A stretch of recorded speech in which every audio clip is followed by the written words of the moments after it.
শিল্পীর গানে সাড়া দিয়ে লালে লাল হয়ে প্রেমিকের জন্য অপেক্ষা করছে বেগম রোকেয়া বিশ্ববিদ্যালয়ের সারি সারি গাছের কৃষ্ণচূড়া ফুল।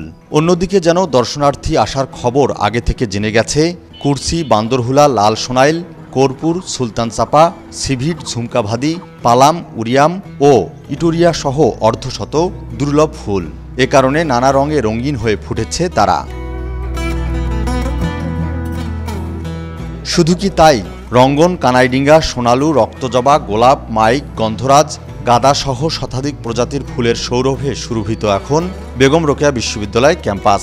বাতাসে ভেসে আসা ফুলের গন্ধে ব্যাকুল হয়ে ওঠে সবাই। এই তাপদাহের ভিতরে এই বেগম রোকেয়া বিশ্ববিদ্যালয় বলা চলে একটা স্বস্তির স্থান।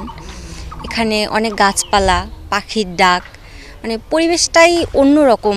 ক্যাম্পাস থেকে বাইরে গেলেই প্রচণ্ড রোদ, এবং ক্যাম্পাসের ভিতরে যখন আমরা গাছের নিচে বসি বা চলাফেরা করি তখন অনেক ভালো লাগে। রংপুরের দর্শনীয় স্থান অনেক আছে, কিন্তু এরকম ছায়া ঘেরা সবুজ মনে হয় জায়গা কোথাও আর নেই, যার কারণে ফুল ফোটার সময় মানে বরাবরের তুলনায় অন্যান্য জায়গা আছে রংপুরের আমাদের এই বিশ্ববিদ্যালয় ক্যাম্পাসে অনেক দর্শনার্থী আসে। বিশ্ববিদ্যালয়ের প্রশাসনিক ভবনের উত্তর পূর্ব গেট, বিজয় সড়ক, রাসেল চত্বর, ভিসি চত্বর, জাতির পিতা বঙ্গবন্ধু শেখ মুজিবুর রহমান হল, শহীদ মুখতার এলাহি হলের উঠোনে, ডরমিটরি, ক্যাফেটেরিয়া, ফুটবল খেলার মাঠ সহ ক্যাম্পাসের আনাচে কানাচে চোখে পড়ে রং বেরঙের ফুল। এর সাথে শীতল বাতাস দিয়ে ঠাঁই দাঁড়িয়ে আছে 4 শতাধিক প্রজাতির গাছ। শিক্ষার্থীরা বলছেন, বেরোবি ক্যাম্পাসে আসলে যে কেউ ভুলে যাবে বাইরের তীব্র দাবদাহের কথা। পুরোটা রাস্তায় কৃষ্ণচূড়া দিয়ে ভরে গেছে, মানে একদম লাল রঙের রাস্তা দেখা যাচ্ছে। সবুজের মাঝখানে এই যে লাল রঙটা, এই হলুদ রঙটা কিংবা বেগুনি রঙটা, এই বেগুনি রঙটা আমাদের সবারই নজর কাটছে। আমরা প্রায়ই দেখি বিকেলবেলা হলে সবাই এখানে মানে বাইরের মানুষরা ছবি তুলতে আসে, ছবি টবি তুলে নিয়ে যায়, আবার সেটা ফেসবুকে পোস্ট করছে। আর আমরা তো স্টুডেন্টরা সারাক্ষণ দেখা যাচ্ছে এই মুগ্ধতা নিয়েই ঘুরে বেড়াচ্ছি যে ক্যাম্পাসটা এখানে এত সুন্দর হচ্ছে। আমাদের এই বিশ্ববিদ্যালয়ের যে পরিবেশ সেটা আসলে খুবই মনোমুগ্ধকর, এবং আমরা ক্লাসের ফাঁকে ফাঁকে ক্যাম্পাসে ঘুরে বেড়াই, তখন আসলে খুবই ভালো লাগে। কারণ নানা প্রজাতির গাছ এবং বিভিন্ন মৌসুমে নানা ধরনের ফুল ফুটে থাকে। এগুলো আসলে আমাদেরকে মুগ্ধ করে এবং পড়াশোনার পাশাপাশি আমরা প্রাণবন্ত হই। বেগম রোকেয়া বিশ্ববিদ্যালয়টি প্রথম দেখায় যে কারো মনে হতে পারে কোনো ফুলের বাগানে এসে পড়লাম বুঝি। তাই তো চোখ ধাঁধানো পুষ্পশোভিত নান্দনিক ক্যাম্পাসটি দেখতে আগ্রহেরও শেষ নেই অনেকের। কেউ কেউ এমন মনোরম দৃশ্য ক্যামেরা বন্দী করছেন, আবার কেউ তার প্রিয় মানুষকে নিয়ে আসছেন এর অপরূপ সৌন্দর্য উপভোগ করতে।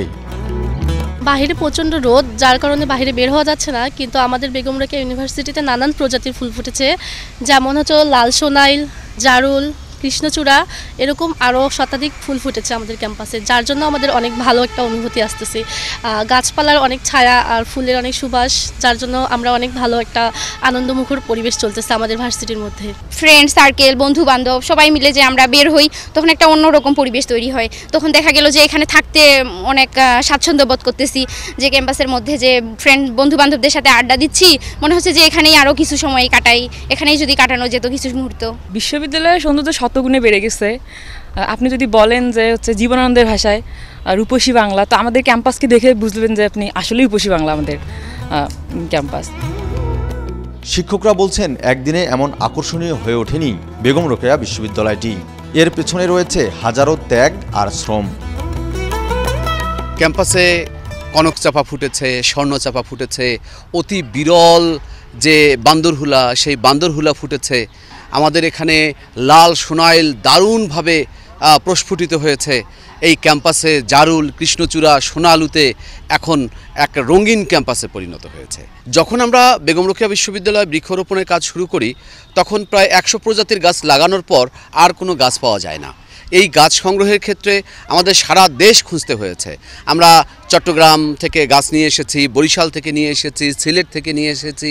এই বিশ্ববিদ্যালয়ের যে বৃক্ষরাজি সেটি যেমন শোভাবর্ধন করছে, ছায়াবর্ধন করছে, একই সাথে এখানকার নানা রকম ফুল, নানা ঋতুর যে ফুলগুলো আছে সেই ফুলগুলো কিন্তু আমাদেরকে খুব করে আনন্দিত করে, প্রাণিত করছে।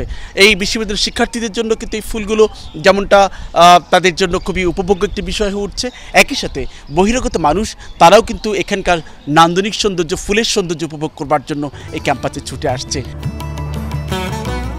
রংপুর মহানগরীর পার্কমোড় এলাকায় 2008 সালের 12 অক্টোবর 75 একর জমির ওপর স্থাপিত হয় বেগম রোকেয়া বিশ্ববিদ্যালয়। বর্তমানে 27টি বিভাগে অধ্যয়ন করছেন 7,000-এর বেশি শিক্ষার্থী। ফখরুল শাহিন, চ্যানেল 24, রংপুর।